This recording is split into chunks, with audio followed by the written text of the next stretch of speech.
Bedtime can be a great way to spend some one-on-one time with your new babe. You can start a routine as soon as you want to. It doesn't have to be complicated. Just make sure that it's something your family can do consistently. Here are some ideas. Feeding, bathing, massaging gums, brushing teeth, doing a massage, applying lotion, reading a book, and singing songs. This can be in any order, but just try to keep it the same each night. So our bedtime routine for our 2-year-old is that we go in her room, we change her diaper, we read like 2 books, and then we sing songs, and then we put her in bed.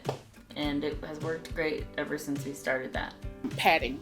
I always pat it back because that's what we do in preschool. The little kids, we pat their back. So our bedtime routine essentially consists of every day around 8 o'clock we start to bathe them, then we read him a little bedtime story, and then we start to feed him about 6 ounces of formula every time. And it's just like about being consistent, like following that routine consistently.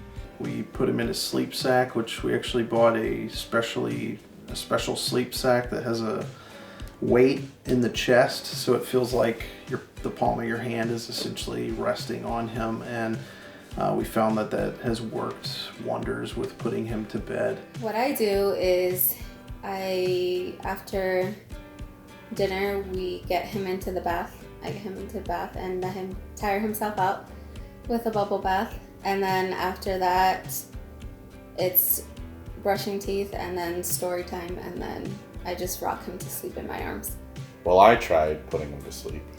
For his bedtime routines, things that didn't work were mainly me, I feel like, mostly because I wasn't there every night, so he kind of got conditioned to mom.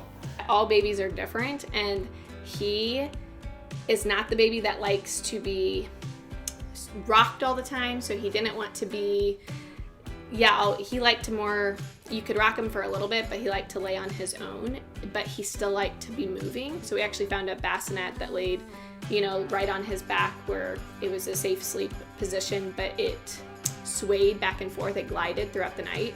And that was pretty much the key to him sleeping 8 to 12 hours at night, was because it moved. It really is different with every child, but I think it's important that they get in some kind of a routine that they like. That way they feel comfortable with sleeping, and honestly, it's saved us loads of time of having to wake up in the middle of the night and everything, so it's really been beneficial for us.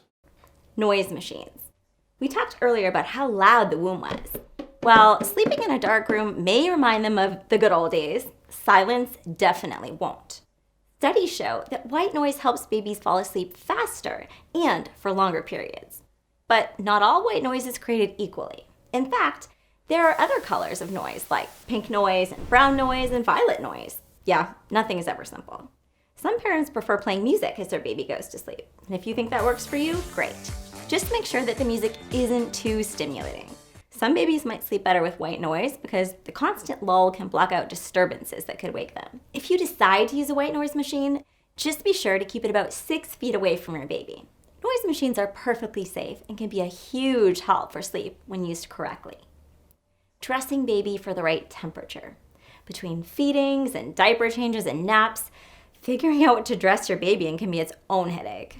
They seem to spit up or have a blowout right after you change their cute little outfits anyway. It isn't as complicated as you might think. Babies are just like you and me. There's no magic temperature that they all universally like best. Some get colder or hotter more easily than others. The best way to figure out your baby's preferences is through trial and error. Assess the situation. If she seems flushed or starts to sweat, address it by taking off a layer. And if she seems colder than usual while feeling her chest, then add a layer.